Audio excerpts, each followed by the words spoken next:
a Chinese man named Confucius, born Kong Chu, which was Latinized from Confuzi, which means Master Kong.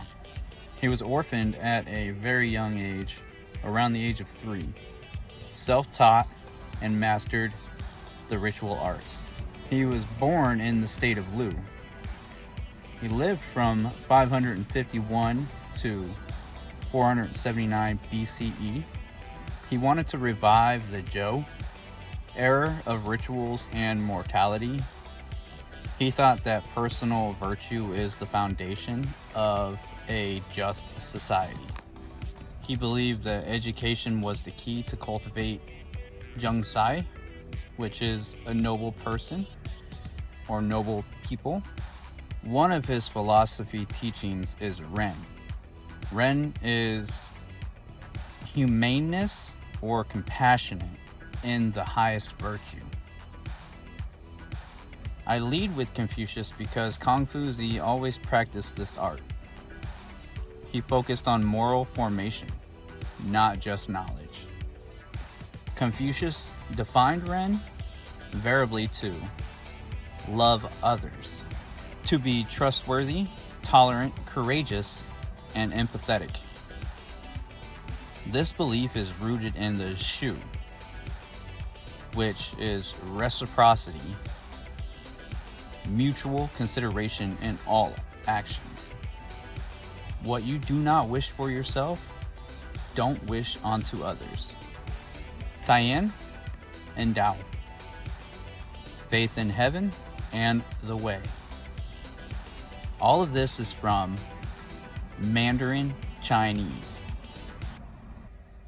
Confucius, he completely paved the way for a different way of learning and a different general philosophy. He liked to teach in ways that were unheard of.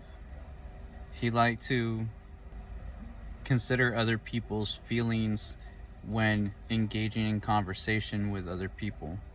He would also like to be aware, consciously aware, that everything that he says and he listens to, and reciprocity is a mutual exchange.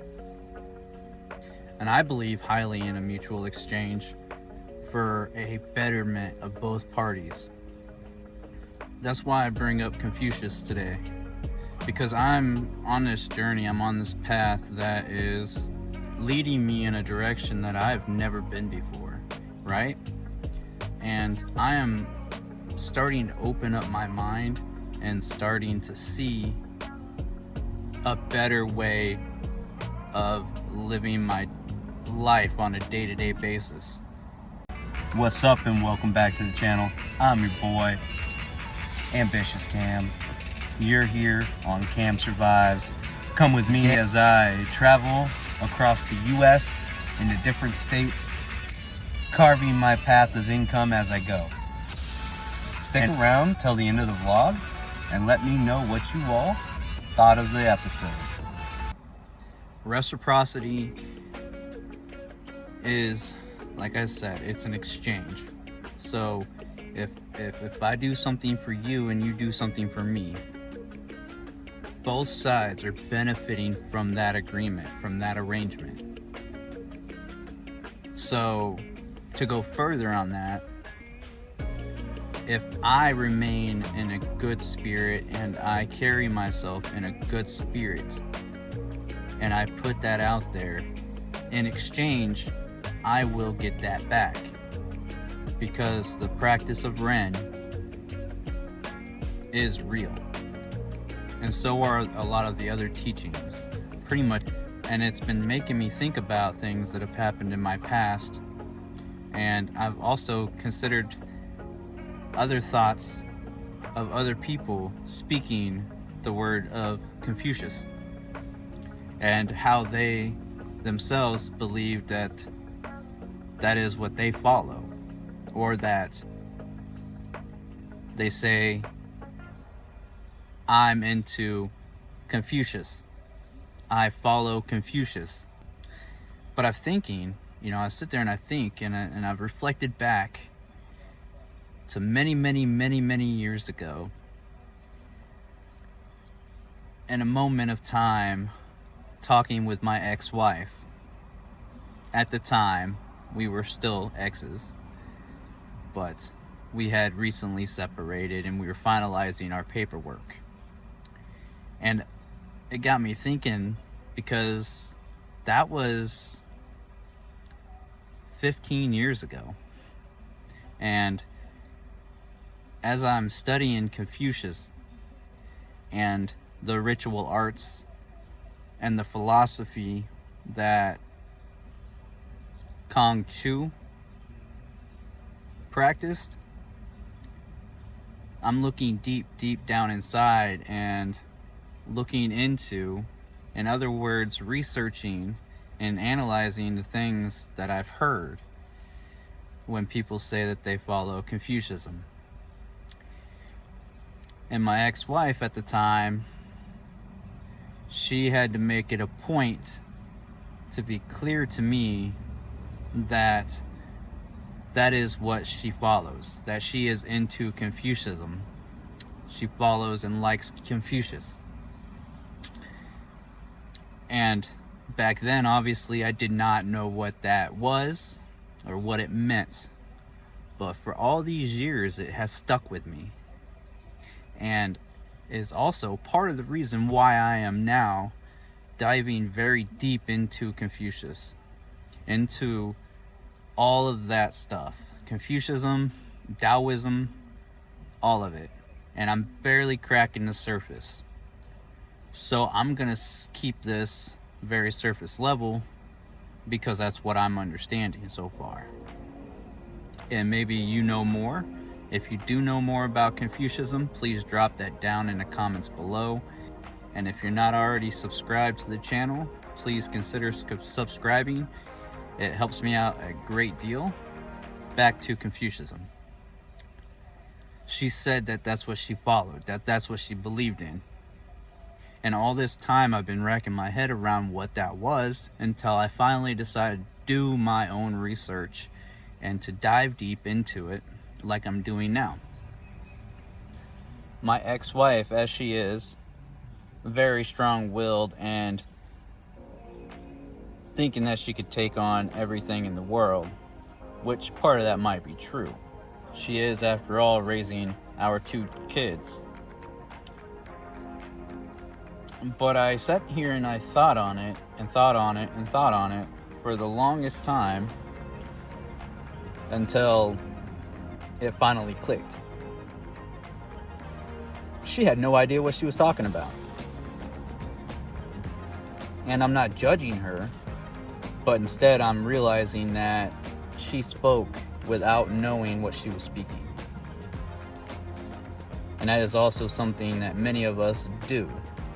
And we speak the words acting like we know what they mean or what we're saying, but we, in reality, do not know at all what we're talking about.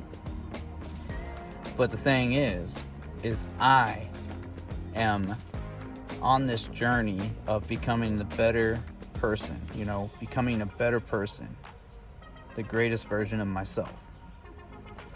And in doing so, like I said, I have dove deep into different philosophies, different trainings, different arts, and I'm working on mastering those in my own way.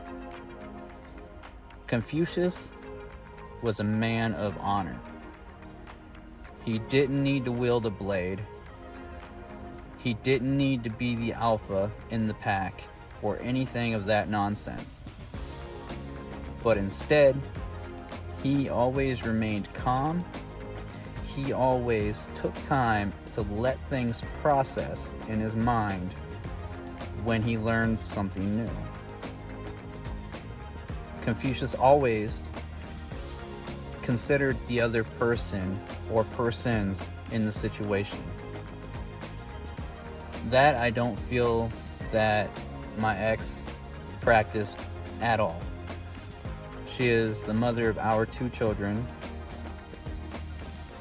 And all this time, I was trying to hold myself up to a higher standard. I was trying to hold myself up to her standard so I could get in her good graces and be able to see my kids.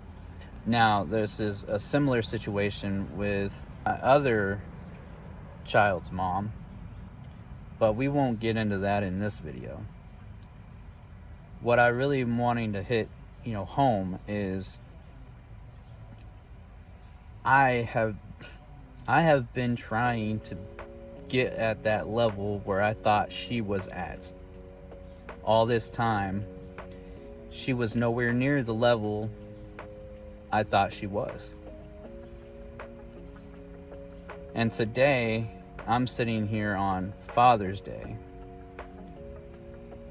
and I've learned something new yet again.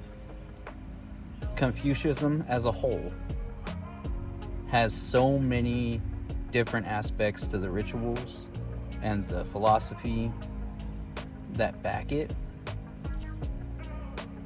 But reciprocity, that is the main thing that I want to bring to the table right now to really talk about, because I don't believe that she has reciprocity in the general term. And I'm not trying to put her down, it's just that I have come to the understanding that I have reached that point. Now, whether it's the God or the universe planting the seed of forgiveness in me or what, I don't know. But what I do know is I forgive her for all her illness that she had put my way. All those times that she put me down, all the times she told me I was garbage, it's okay. And I put a post on my Facebook about 5 days ago for my kids and for my kids only, simply stating I'm sorry I couldn't be there to help guide you in the time you needed, and that I hope that you all have a long and healthy life, and that I'm trying to do better. That is what my post said. And she pops on my feed 2 days ago trying to say that I'm playing the victim, that it's all my fault, this and that. And she does it underneath a different name because, yeah, I blocked her for that reason. Exactly, for that exact reason. I blocked her from my Facebook because I didn't want her BS in my feed. And that's what I told her in the comments after she commented what she commented in my post. I also told her that I hope that God plants the seed of forgiveness in her heart, and to have a blessed day and God bless. Because, and I meant it, and I mean it, and I'm sitting here and I'm speaking to you guys right now, and I mean it. I hope that she can find forgiveness in her heart for everything that's happened in the past, and to move forward and focus on that reciprocity, that mutual exchange, which benefits both or all parties in the situation. Confucius is a wise man. I know he's dead and gone, but he's still a wise man because his spirit lives on in the world around us. It has faded over the years, and in the Chinese culture, it has died off a lot. But I'm wanting to try to keep it alive. And my kids help me stay focused and disciplined to do that exact thing. They are growing up in this world, and I've taken all these years of screwing my life up, and only now, 2 years from turning 40 years old, am I realizing Confucianism would be the foundation that I'm going to grow upon. I hope you all enjoyed the video. This is your boy, Ambitious Cam. This is Cam Survives. I am constantly growing, never dying. We'll see you in the next episode.